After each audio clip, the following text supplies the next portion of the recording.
Olá, boa tarde. Estou aqui começando mais um Conversa com o Autor. Desta vez tenho o prazer de receber minha amiga Marana Borges, autora de Dentro de Tudo à Noite, recém-lançado agora semana passada, né, Marana? Isso. Marana estreou na literatura com Mobiliário para uma Fuga em Mars, publicado pela Dublinense.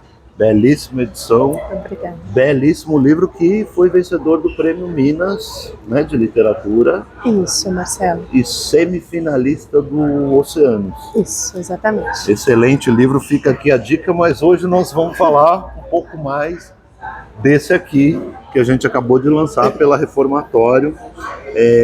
Bem-vinda, Marana. Obrigada, Marcelo. Obrigada aqui pelo convite. Ao Punch Café, em Santana. Legal. Estamos na Zona Norte. Somos da Zona Norte, né? Somos da Zona Norte.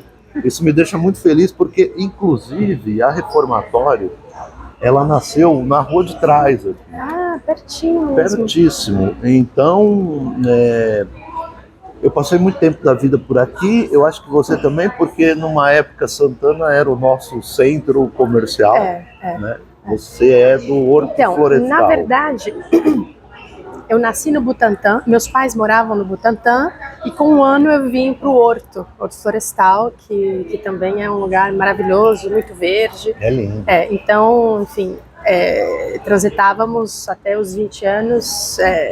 Horto, Tucuruvi, Santana era o raio de atuação. É isso. Eu também, era esse o circuito. Eu sou mais velho do que você. Hoje o metrô chegou ao Tucuruvi, hoje já tem tempo, né? Mas quando eu era garoto, não tinha. Santana era a última estação. Terminal Santana, era lá. Mas você cresceu lá, então, no Horto Florestal, ali naquela região. Cresci no Horto, fazíamos, obviamente, íamos ao centro, onde meus pais trabalhavam, né? E era uma época em que não havia o Rodoanel, que agora entrou, e foi abandonada a obra, infelizmente. Então, enfim, teve todo um impacto ambiental. Sim. E ficou a obra inacabada, e é perto da Sabesp. É bem pertinho ali do clube da Sabesp, que também é aberto ao público, e muito perto do Horto, onde tinha os patinhos. Lembra que tinha jacaré? Lembro. Eu lembro de ter visto jacaré, não sei se é fantasia, mas eu lembro de ver jacaré, e não sei, havia mesmo? Eu sei da lenda. Da lenda. Eu lembro de ter visto, mas é isso, imaginação de criança vai longe, né? Imaginação de criança, de escritora, futura escritora, né? Pois é. Mas você, além de um orgulho para nós da Zona Norte, eu sempre fico orgulhoso de conquistas da Zona Norte, de ver pessoas surgindo, nomes, sobretudo da arte, que a gente admira. Mas eu sei que você também, num determinado momento, saiu do Horto para se enveredar pelo mundo, né? Eu sei que você esteve em Portugal, você esteve na França, em Paris, se não me falha a memória, porque eu não vou aqui pegar a biografia para ficar lendo, mas você estudou lá, fez um doutorado. Sim. Queria que você falasse um pouquinho desse percurso de sair do Horto e voltar muitas vezes. Mas, Marcelo, me permita voltar um pouquinho, porque é interessante a gente valorizar o espaço da cidade, né? Porque quando eu era adolescente, depois quando entrei na faculdade, que fui estudar no Butantã, ali na USP, meus amigos eram de lá, e havia muito preconceito. Ninguém queria, quando marcava com um amigo, ninguém queria vir para a Zona Norte, era a província. E hoje eu vejo com maior orgulho, porque é um lugar muito verde, muito preservado, e por acaso também... Um dos melhores ares da de cidade. São Paulo, claro, e você já nota, é outra temperatura. E por acaso, meu pai estudou cinema e dirigiu um documentário sobre o bairro do Tremembé. Eu não exatamente, sabia, então. Agora eu fiquei curiosíssimo. Exatamente. E ele ganhou também um edital para rodar o documentário, rodou junto com a minha irmã, que também é do cinema e tem uma produtora, e eles recolheram muitas histórias antigas do bairro. Tinha uma linha de trem que passava. Sim. Enfim, é uma história que deve ser apropriada, não só por quem é da Zona Norte, mas pelo paulistano, né? Ir conhecer outros lugares da cidade, né? Claro. Isso é muito importante. E o Horto é um dos parques assim, de maior área verde. Beleza, né? E tem Pedra Branca ali ao pé da Serra da Cantareira, então muito provavelmente essa infância passada entre árvores alimentou um pouco a minha imaginação quando escrevi esse último romance que foi publicado, né? Agora, Dentro de Tudo à Noite, porque também o Vale do Paraíba, já falaremos disso, mas ele era muito verde. Você queria ser árvore quando criança? Olha, subia muito em árvore, e agora a verdade é que eu vejo os pais que são da minha idade olhando para os filhos, escalando árvore. Filho, desce daí, vai cair. E eu penso, nossa, mas faz parte cair. Meu irmão caiu da mesma árvore, uma vez quebrou um braço, outra vez quebrou o outro. Então faz parte se misturar com a natureza e respeitá-la também, né? Sim. E sofrer uns arranhões. Sofrer, é preciso ter essa experiência. Cicatriz, né? E não ter vergonha. Um joelho com cicatriz é um joelho de quem brincou, né? Então orgulho de carregar cicatrizes. Mas bom, dei uma volta para falar de quando eu saí do Horto. Eu sei que durante a faculdade, então me formei em jornalismo, né? E aliás sempre tive uma dúvida se fazia letras do jornalismo. Uma dúvida que era uma coisa horrorosa. Eu acordava, eu tinha 17 anos, tinha que prestar vestibular e tal, e eu acordava e escrevia, hoje é letras. E punha os prós e contras. Depois, não, jornalismo. Porque eu gostava de me comunicar, de conversar com as pessoas. Fazia jornalzinho quando era criança para falar. Tinha um que era um garoto que devia ter 12, 13 anos, que pegou a moto do pai na minha rua. E eu achei aquilo absurdo e fiz uma notícia. Escrevi à mão, né, ao meu jornalzinho. E também gostava muito de ler e escrever. Então sempre tive esses dois pendores. Mas num dos anos do jornalismo, eles tinham a possibilidade na faculdade de você fazer um intercâmbio. E foi quando eu fui para a Espanha. A primeira vez que eu pegava avião. Eu tinha acho que 20 anos, 20, 21. Primeira vez que peguei um avião. E lembro que a minha mala, na época a gente podia levar 2 malas de 35 quilos gratuitamente. Acabou isso, acabou, né? E eu levei papel. Porque eu pensei, se eu preciso escrever que lá não tem. Eu levei produto de higiene íntima, pensando, não sei como que é lá na Espanha, né? Vou levar. Levei umas coisas assim, absurdas, que não precisa levar. E cheguei carregadíssima. Com os anos, fui aprendendo a levar pouca coisa. E a gente tem que levar histórias, assim, conosco, né? Mas meus livros estão espalhados, porque depois E você foi para lá para estudar? Fui para estudar. Fiquei 1 ano estudando, estudei muito literatura latino-americana, literatura espanhola, história da arte, que são as coisas que eu gosto, né? Mas voltei, me formei. Bom, não vou falar tudo que viajei, porque de lá fui para Cabo Verde. Tinha uma amiga cabo-verdiana que estudava na USP e voltou, depois que ela terminou, e fui visitá-la. E quando você começa a viajar, você não quer parar. Você pega o gosto, é bom. É um vício. E nessa idade também, que não tem muita responsabilidade, né? Enfim, consegue ficar bem em qualquer lugar. Não precisa de tanto não conforto, precisa, colchão no chão. Sim. Então estava ali, fui para ficar 1 semana, acabei morando um pouco ali, comecei a trabalhar num jornal de Cabo Verde, amei Cabo Verde, enfim. Mas você tive que voltar. Tempo, então? Eu fiquei, mas eu ia. Não foi muito, uns 2 meses. Porque eu precisava me formar, eu ia ser jubilada da faculdade, eu não sabia. E aí voltei. Voltei para terminar, enfim. Depois fui para Porto Alegre, onde fiz uma oficina com o Assis Brasil na PUC, que é a oficina para escritores, que é muito famosa. Sim. E tem uma cena literária impressionante em Porto Alegre. Sim, sempre teve. Fui para morar, também comecei a trabalhar no jornal de lá, não queria mais sair, enfim. E depois fiz meu mestrado em Portugal, doutorado entre Portugal e a França, porque estudei um autor francês, então estive muito tempo na França também, em Portugal, e eu digo assim que eu vou quicando, às vezes os amigos, onde você está? Né? Então eu tenho uma base aqui, né? Aqui no Horto mesmo, e agora com a pesquisa do doutorado, que eu terminei, então já é preparando o trabalho para o pós-doutorado, então ainda faço pesquisa em arquivo na França. Você está nessa eminência de fazer um pós-doutorado lá? Eu não sei se vai ser lá, mas como os meus arquivos, né, para pesquisa bibliográfica e tudo, eu preciso fazer pesquisa lá para criar o projeto, que pode ser depois realizado em outro lugar, né? Mas, então, estou nessa fase. Tá. E aí, enfim. Bom, e aí você está ficando lá, morando lá. Isso tem mais ou menos quanto tempo? Que eu não, enfim, é sempre de volta, sabe?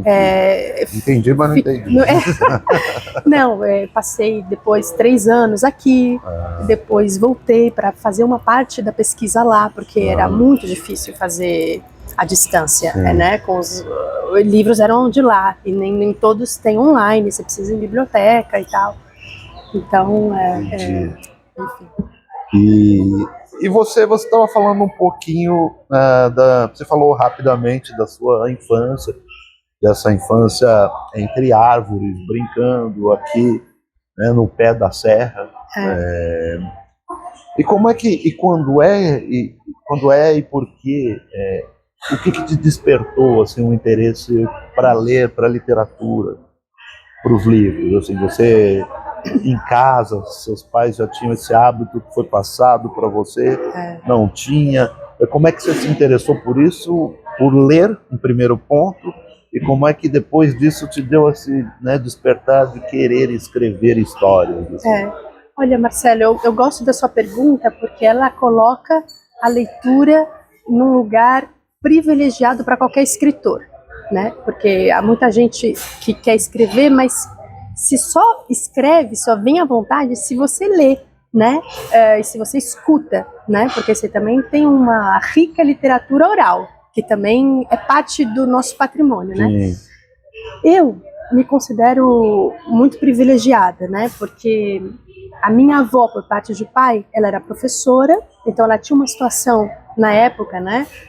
Estamos a falar dos anos 50, muito privilegiada, tinha um trabalho formal, né? Então, pela parte do meu pai, assim, todos os filhos estudaram, e meu pai gosta muito de ler, temos, né? Eles têm ainda, eu tenho, e cresci em meio a livros. E por parte de mãe, a minha avó era costureira, a mãe dela, né? E o meu avô, ele era cobrador de ônibus. Então era uma situação muito mais humilde, né? De trabalho informal, de desemprego e tal. E minha mãe conseguiu, assim, com uma coragem, um talento e uma coragem imensa, ela foi estudar, trabalhando, se formou em letras, virou professora e sempre gostou de ler e sempre gostou de contar histórias que aprendia com os meus avós.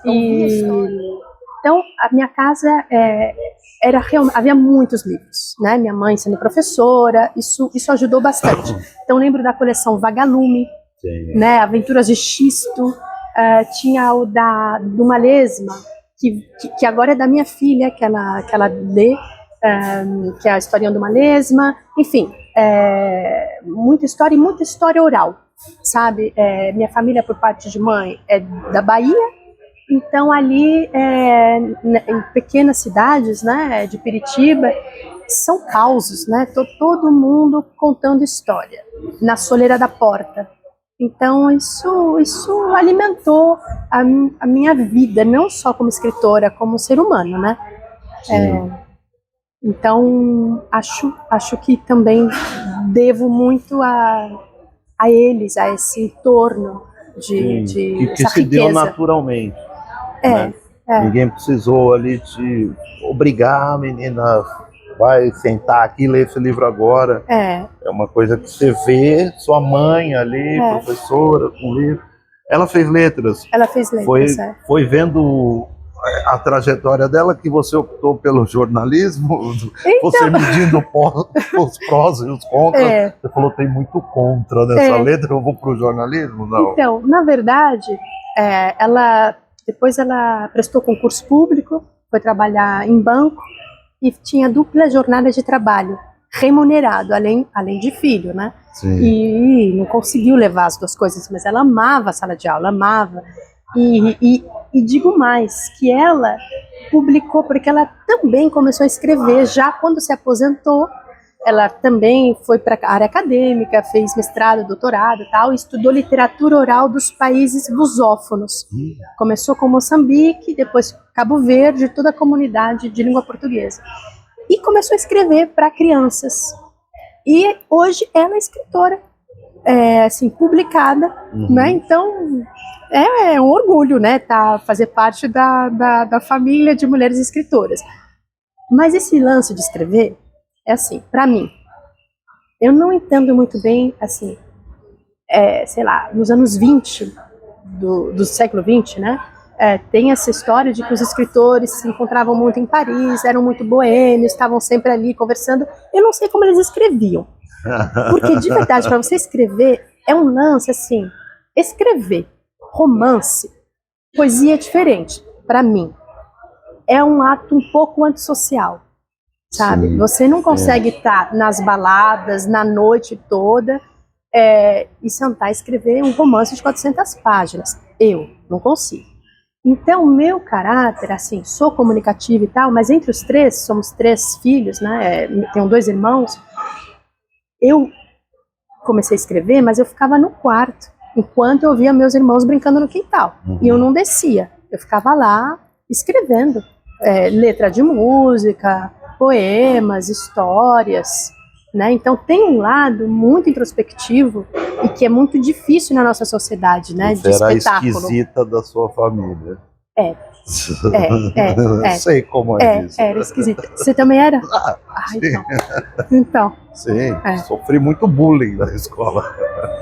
Quando me pegaram numa sala de aula aos 12 anos escrevendo poesia. Então, em vez de estar na quadra jogando futebol. Olha só, Marcelo. Mas você se ouviu, né? Sim.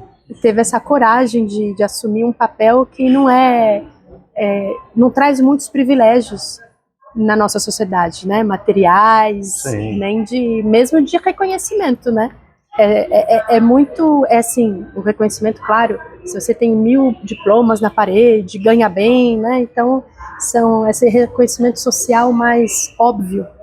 Mas eu acho que a gente acaba tendo algumas conquistas de reconhecimento interno, sabe? Que você mesmo se sente bem quando você, sei lá, consegue concluir um romance, consegue fazer alguma coisa, aquilo te satisfaz, né? Às vezes, entre seus pares, existe uma ideia, já existiu mais em São Paulo, é claro que não era como Paris dos anos 20, mas mesmo São Paulo, nos anos 20, também tinha ali a sua bolha dos escritores, né? Modernistas ali. E nos anos 90 a gente também teve, e até hoje a gente ainda tem. No centro, pegando muito, um pouquinho do que você do teatro falando, também. Você estava falando sobre isso, e assim, Marana, você publicou ali o Mobiliário, saiu o livro, tudo, eu vi a repercussão, a gente já mantinha algum contato, né? A gente já tinha conversado antes, já tinha falado até desse livro lá atrás, agora ele veio sair, isso é outra história.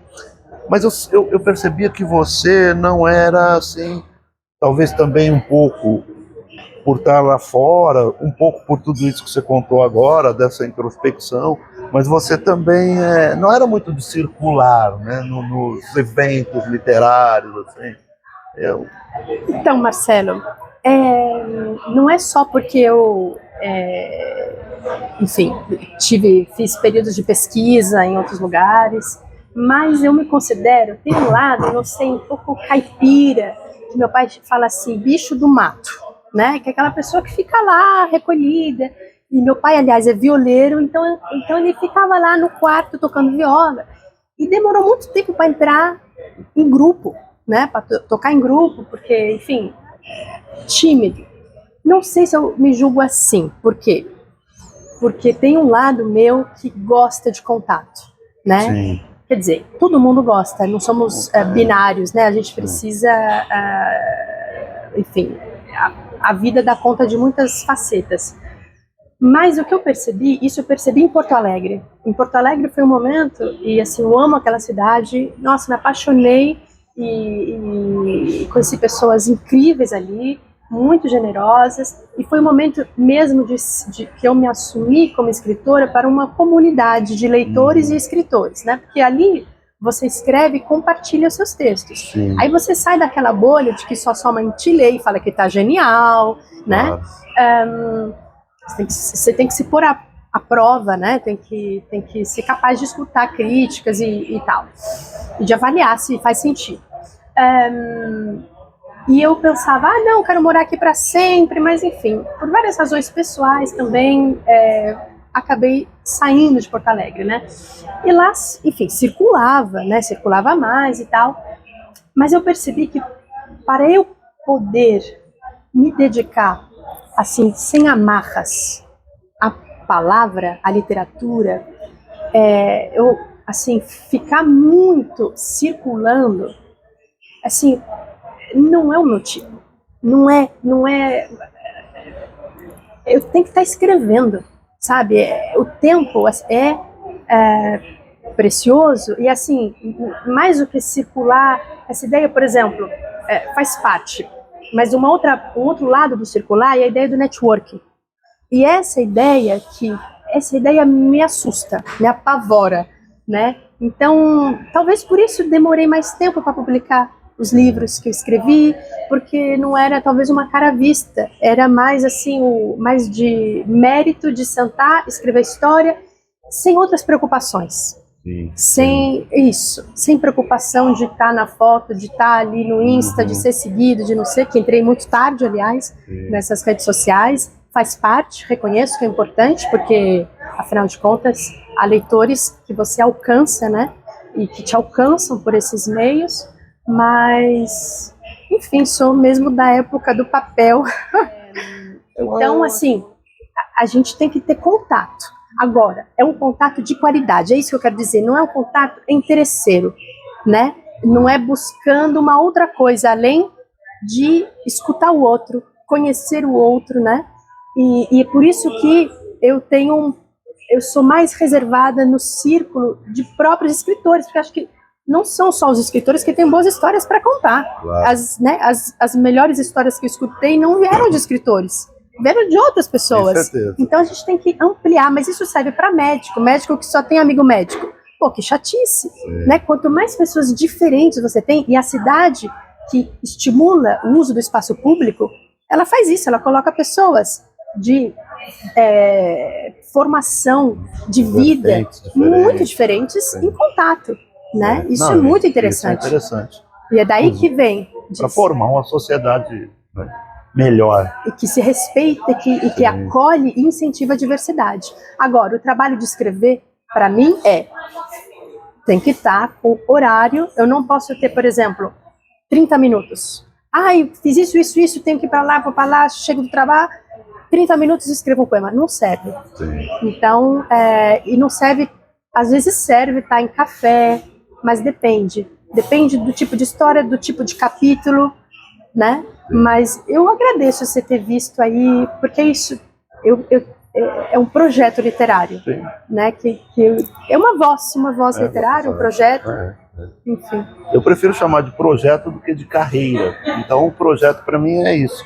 É o seu projeto mesmo de vida literária.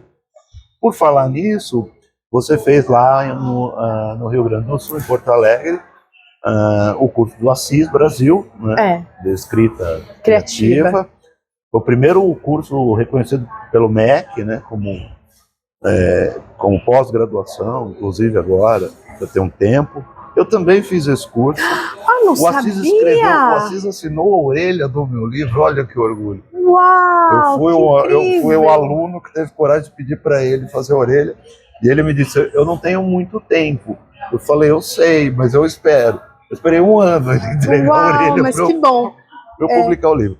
Mas o que eu ia te perguntar é, esta oficina... Não sabia, Marcelo. Não sabia. Olha, Eu não te dei o meu sabia. livro de contos ainda. E eu não sabia que você passou ali por Porto Alegre. Não, eu fiz aqui em São Paulo Tá o bom. único ano que ele fez. Ele fez bom, um que ano sorte. esse curso aqui, 2012, e depois nunca mais, porque ele vinha 2 vezes por semana. Então era muito difícil, Sim, né? sim. Mas enfim, como é que você... Isso te ajudou de alguma maneira, esse contato na sala com os outros alunos e com um mestre como é o Assis? Porque eu me lembro que assim, nesse curso, nessa oficina, eram pequenos detalhes, né? É claro que ele falava sobre várias coisas, mas teve pequenos detalhes, comigo funcionou assim, pequenos detalhes assim que eram dicas preciosas, que eu memorizei e até hoje lido com elas quando eu estou editando, quando eu estou escrevendo, assim. Para você também teve esse curso, foi importante? Assim? Foi muito importante. E, aliás, vou enviar ali para o Assis Brasil.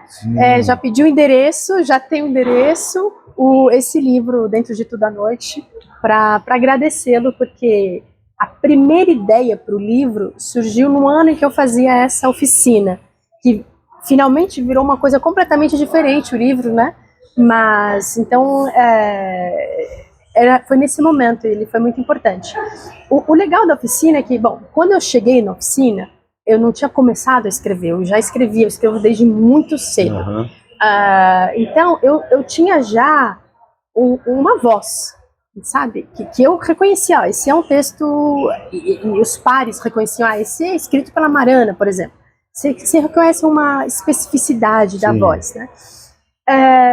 E ele, a grandeza dele é que ele é um professor, um educador que respeita o teu estilo. Então, o meu estilo não era nada dele. Era um estilo muito de prosa poética, que não era a pegada dele. E ele tinha essa grandeza de acolher essa diversidade de vozes ali. E, em termos de técnica, de narrativa, aprendi um monte, por exemplo, como fazer o discurso indireto livre, que a gente pensa que é a coisa mais fácil e é super difícil. E ali eu aprendi coisas que nem numa faculdade de letras se aprende. O nível, a riqueza, a profundidade de análise de texto como leitor.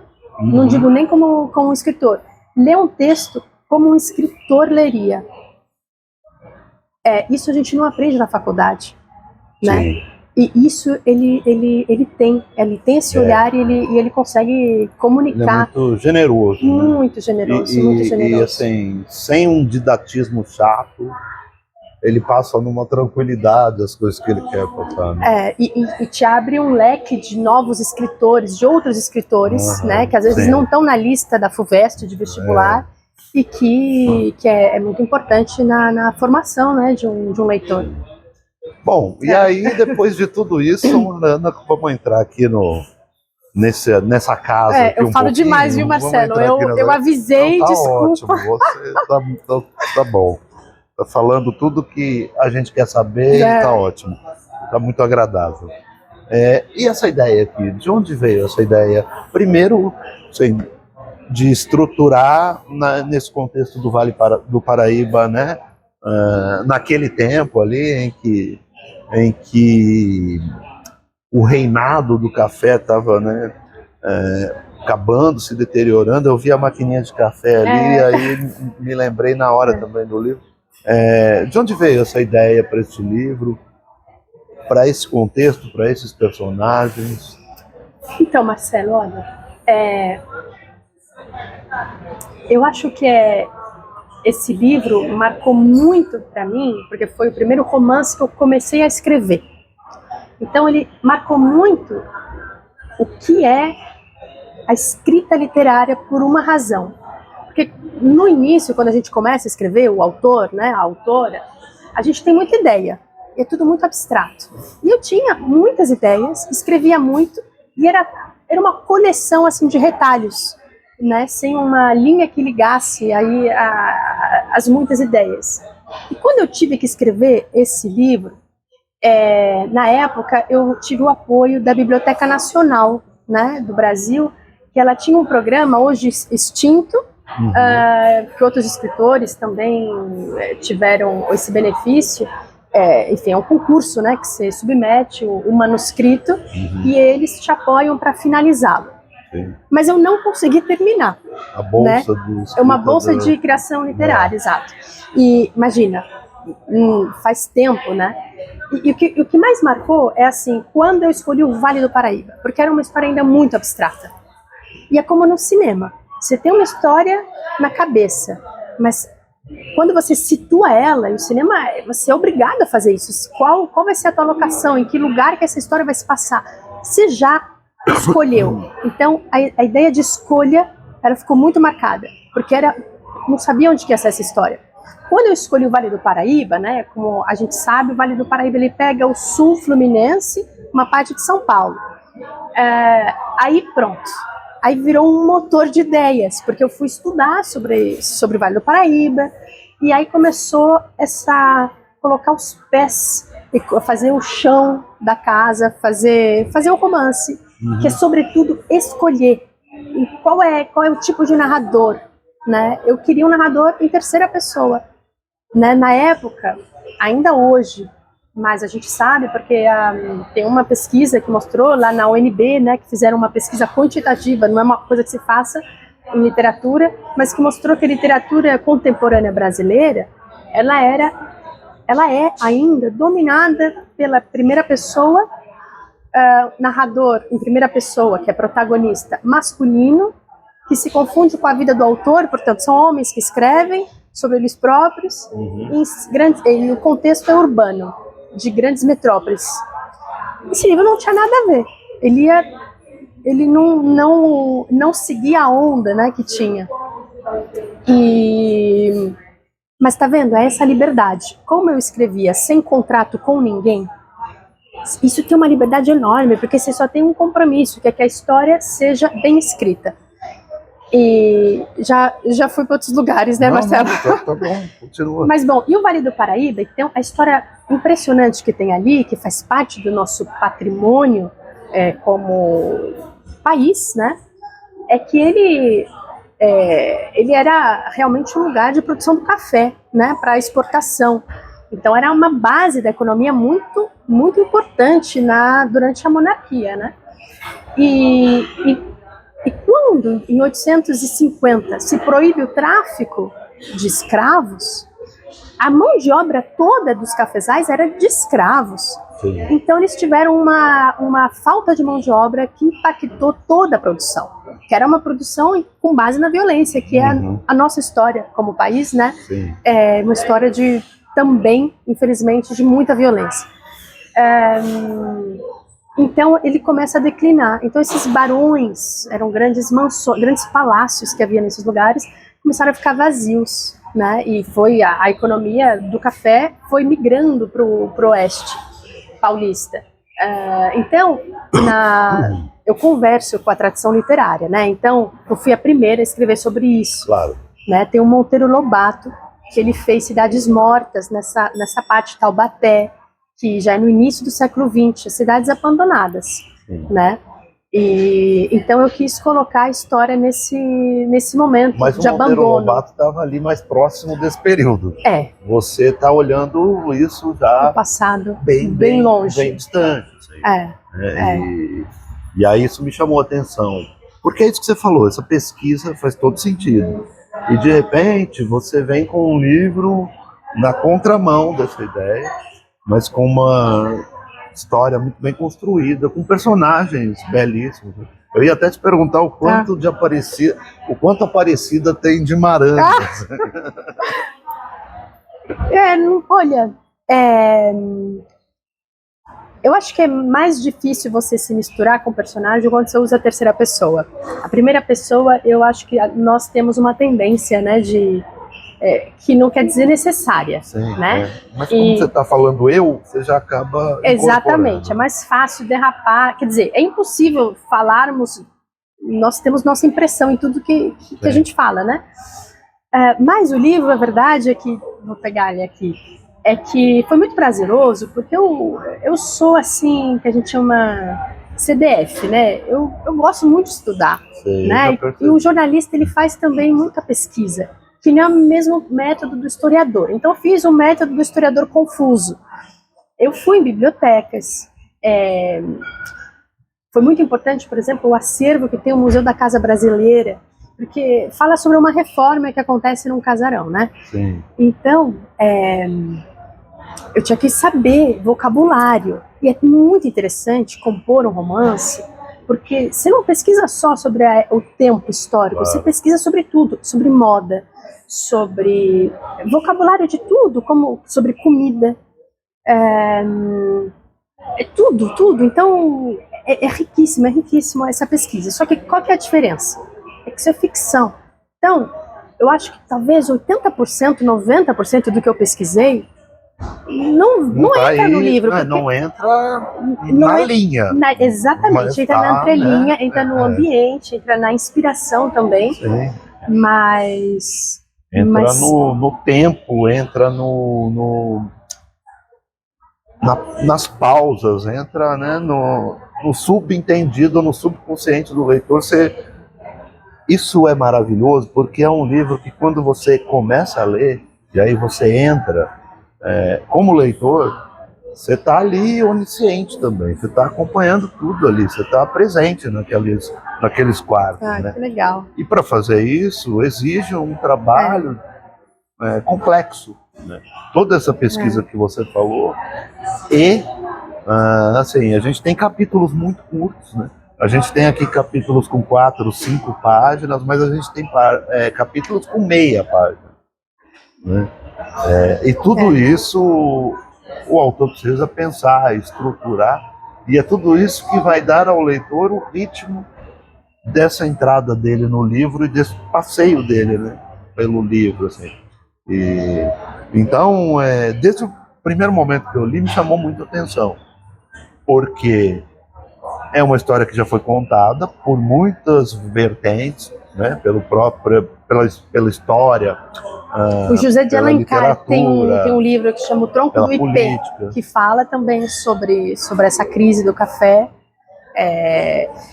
Mas, se me permite pegar a deixa, sobre o ritmo, né? Você está falando da cadência, se a gente puder dizer, como o vocabulário pegando emprestado da música, que capítulos são mais longos e mais curtos. E a razão, qual é a razão disso? Eu como escritora, leitora, né? Porque talvez outros leitores, outras leitoras vão dar outro significado. Aí há uma derrocada na história, né? Então, essa reforma, né, que é feita nesse casarão, porque o casarão está num lugar com muita chuva, né? Tem essa mãe que vê muita catástrofe nessa chuva, nessas águas que remete para esse mar, porque é uma história luso-brasileira, né? O dinheiro do café ficou para trás faz muito tempo, então a dificuldade de se manter uma casa desse tamanho é enorme. E querer reformar, o absurdo que é querer reformar para restabelecer essa glória, que ela é uma glória que nós vemos assentada na violência, na escravização, enfim, e essa derrocada, ela tem o seu ritmo, né? E a extensão dos capítulos, ela acompanha essa derrocada, ela vai ficando mais veloz. Tem um momento em que é o cerne, né, da queda, que depois o leitor vai percebendo que os capítulos vão ficando mais curtos, porque é o desmoronamento desse sonho, né, que também pode ser visto como das paredes. Metafórico. Eu ia trocar a palavra cerne que você usou por epicentro. Mas aí só quem for ler vai saber o que a gente está falando aqui. E o personagem do pai, né? O pai da Aparecida é uma figura assim controversa, né? Que apesar de toda essa dificuldade, a casa caindo literalmente sobre a cabeça dele, mas ele mantém a pompa, né, de um outro tempo e ao mesmo tempo que ele é completamente, a gente tende a achar que ele é completamente alienado com o seu redor, ele também é uma figura, assim, um personagem delicioso, né? com todo aquele amor pelos livros, aquele cuidado, assim, muito bem construído também. Então, Marcelo, e é engraçado porque quando eu escrevi, quer dizer, eu levei muito tempo para escrever e, sobretudo, para reescrever, porque a sinopse, quando eu a escolhi, quando eu fiz as escolhas, que eu estou te comentando, que eu comentei agora, depois é lapidar. Esse trabalho é muito importante, né? É como, sei lá, na foto, depois você vai tratar a cor da foto, você vai, às vezes, você corta uma parte para mudar um pouco o enquadramento, Sim. é outra foto, né? Então, nesse trabalho, quando eu reli o livro, assim, já pronto agora, né, para te entregar, aí eu tive a dimensão do pai. Eu, como escritora, não tinha a dimensão desse pai. Foi só no pós-lendo que eu falei, nossa, como o pai ele vai ganhando protagonismo, né? E ele, a importância dele, então, eu não tinha percebido neste ponto, a tal alcance. Mas ele se inspira, ele dialoga esse livro também com a tradição literária nossa, brasileira, também portuguesa. Então eu penso muito, por exemplo, no Essa de Queiroz, As Cidades e as Serras, o personagem Jacinto, que é um personagem assim, super intelectual. E assim, o deslocado, né? É excessivo, esse excesso. E o pai da Aparecida sabe que a única pessoa que tem, as únicas que tem nome é a Aparecida e a Nanã, né? Os outros é pai e mãe. E esse pai, ele é super conservador, né? Então ele realmente, e essa ideia de quixotesca, que é um pouco de Quixote, que ele também vai enlouquecendo, né? Então a gente tem essa... Bom, não quero dar minha interpretação porque eu acho meio... Não quero, mas bom... Mas tem muitas vertentes aí.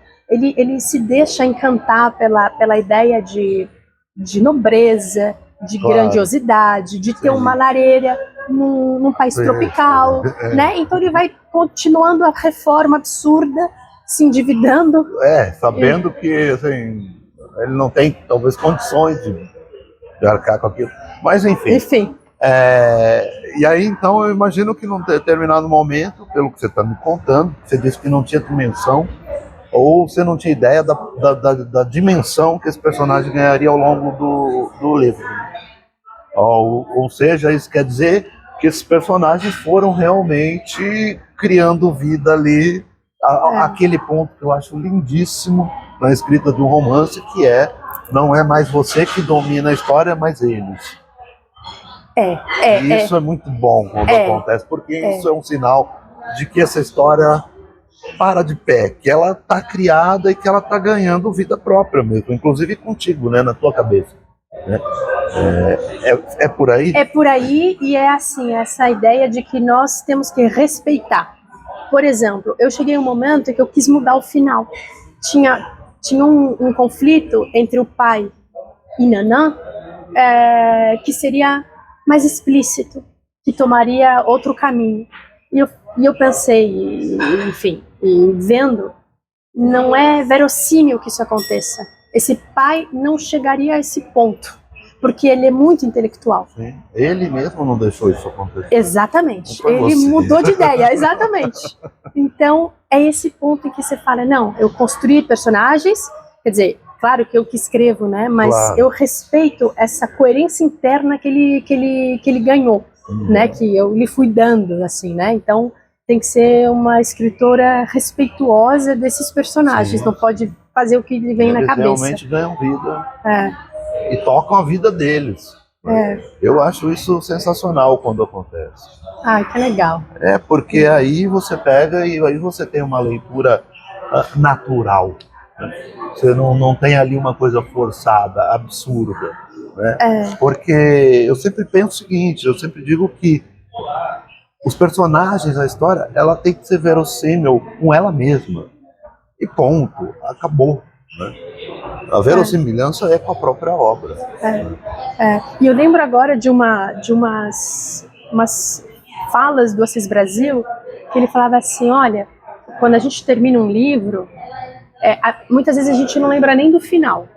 mas a gente lembra do personagem. Sim. Às vezes até esquece o nome do personagem, né, ou da personagem, mas ela fica, a personagem fica. Tanto que entre nós, assim, os círculos de leitores mais íntimos do livro, eu chamo o livro de Aparecida.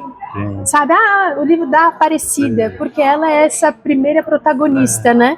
E é mais fácil é o mais livro fácil, da Aparecida, porque o dentro de tudo à noite, o título é belíssimo, mas pra gente ver. Exatamente, mas pode ser o livro da Aparecida.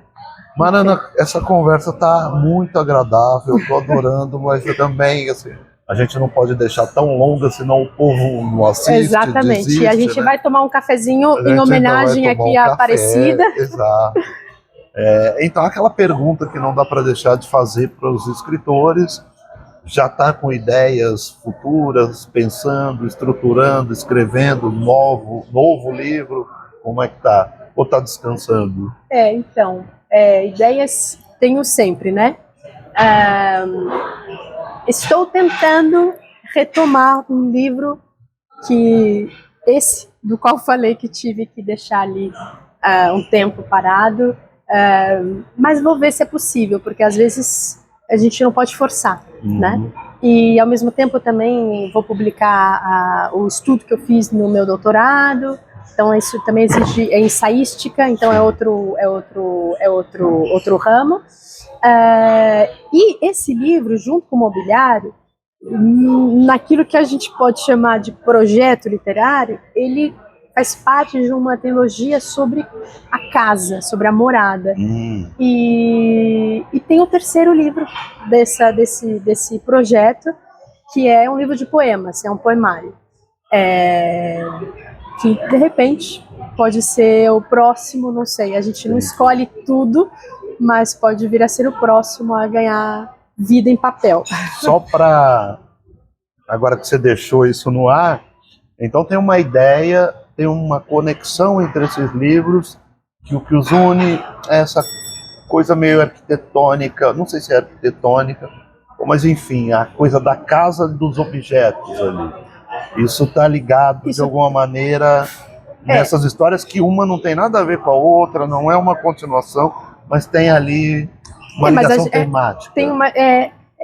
Mas tem a ver pessoas que não conseguem sair de suas casas, né? Tentativas frustradas ou não de fugir.